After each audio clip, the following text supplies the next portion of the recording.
Eala credits fans for fueling her win. Thanks for the love, Dubai.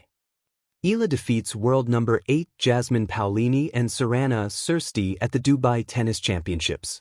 Filipina tennis ace Eala continues to ride a wave of confidence and results, extending her remarkable run at the Dubai Tennis Championships after a commanding victory over world number 8 Jasmine Paolini 6-1, 7-6, 5, and Serena Sirsti 7-5, 6-4 to reach the quarterfinals.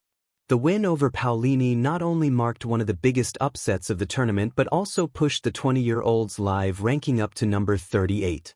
Facing a top 10 opponent and former champion in Paolini, Eala showed composure and resilience, particularly in a tense second set that went down to a tiebreak.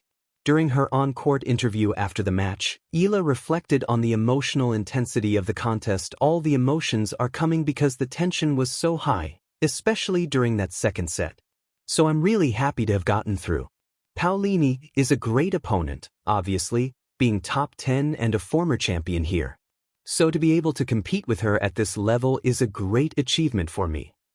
With this latest win, Eala adds Paolini to the list of top 10 players she has defeated at WTA 1000/Tier 1 events, a list that includes Iga Swiatek and Madison Keys. Beyond the statistics, Eala credited the crowd for helping her stay mentally strong in the most critical moments. In the tiebreak, I was trying everything to keep myself in check. In the change of ends, I was thinking about how this stadium is full of Filipinos, and I thought of how many of them were probably praying for me to win. So I knew that I had to give everything I had. She later shared a celebratory message on Instagram, writing, "My kind of night out into the last 16, thanks for the love, Dubai." Her performance on court matched the emotion behind her words. Eala won an impressive 86% of her first serve points and held a 7-2 edge in winners during key exchanges. The victory also improved her record against top 10 opponents to 3-2, with all 3 wins coming in straight sets. She's now up for a battle with world number 4 Coco Gauff. Under the blazing desert lights of Dubai, where glass towers shimmer like trophies and the night air hums with ambition, a young Filipina stood at the center of the court and pressed her hand to her heart. The applause had not yet faded.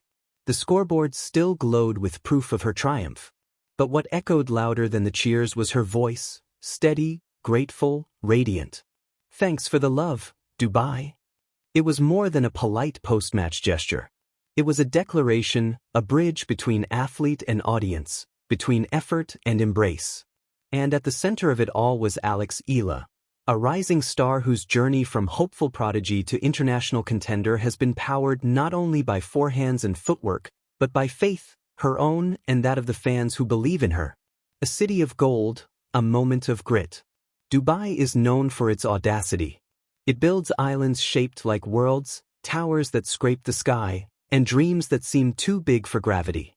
In many ways, it was the perfect stage for Alex. The tournament courts were framed by luxury and lit by precision. Every serve felt amplified, every rally etched against a skyline that refuses to be ordinary. But beneath the spectacle, tennis remained what it has always been, a duel of nerve and endurance. Alex's match was no easy climb. Each game demanded patience. Each return required resilience. Her opponent pushed her wide, tested her stamina, probed for doubt. Yet with every point won, the crowd's energy swelled, not as distant observers, but as participants in her ascent. You could see it in her eyes between rallies. She wasn't just listening for the umpire's call.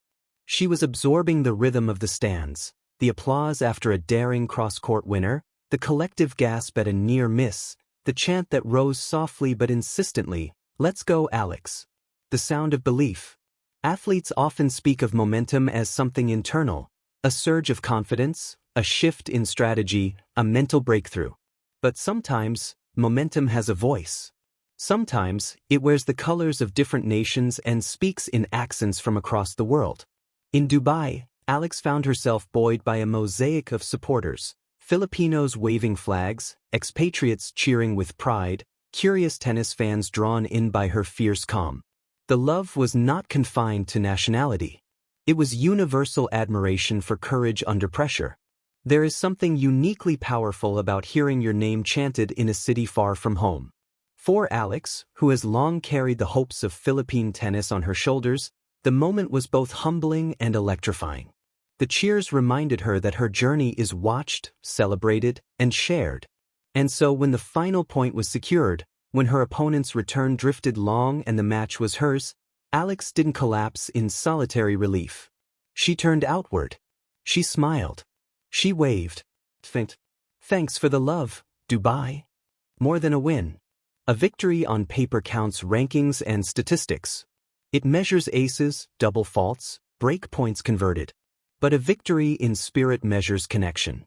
Alex's gratitude resonated because it felt genuine. It wasn't rehearsed.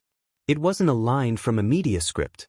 It was the spontaneous overflow of someone who understands that sport is a shared experience. In her young career, Alex has already tasted the pressures of expectation. As one of Southeast Asia's most promising tennis talents, she carries a banner that reads possibility. Each tournament is another chapter in a story that inspires young athletes back home. But in Dubai, she wasn't just the standard-bearer of a nation. She was a competitor who felt the embrace of a global audience. And that embrace mattered. The fire behind the smile. Behind every gracious thank you lies unseen sacrifice. Early mornings. Grueling drills. Moments of doubt that never make it to highlight reels. Alex's path has been carved by discipline. From junior triumphs to the professional circuit, she has faced opponents taller, stronger, more experienced. She has weathered losses that sting and wins that demand even more growth. Yet through it all, she has cultivated a demeanor that balances steel and sunshine.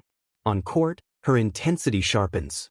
Off court, her humility softens every achievement. That duality was on display in Dubai. During tense rallies, she moved with purpose, feet gliding, racket snapping through the ball. After the match, her competitive fire gave way to gratitude. Thanks for the love, Dubai. It was as if she were saying, this win is ours. A Filipino heart on an international stage. For many Filipinos watching from afar, Alex's victory carried special resonance. In a sport historically dominated by powerhouse nations, her presence alone challenges narratives. Her wins rewrite them. When she thanks a city like Dubai, she's also acknowledging the diaspora, the Filipinos who work, live, and dream abroad. Seeing one of their own triumph on a global stage becomes a shared celebration. Social media lit up with messages of pride. Flags waved not only in the stadium but across timelines and screens. The phrase, "Thanks for the love, Dubai," echoed in reposts and captions, transforming into a mantra of mutual appreciation. Dubai gave her energy. She returned it with grace. The invisible exchange. Sport thrives on exchange. A player gives effort, a crowd gives encouragement. A city hosts a tournament, an athlete leaves behind a memory. In Dubai, that exchange felt electric.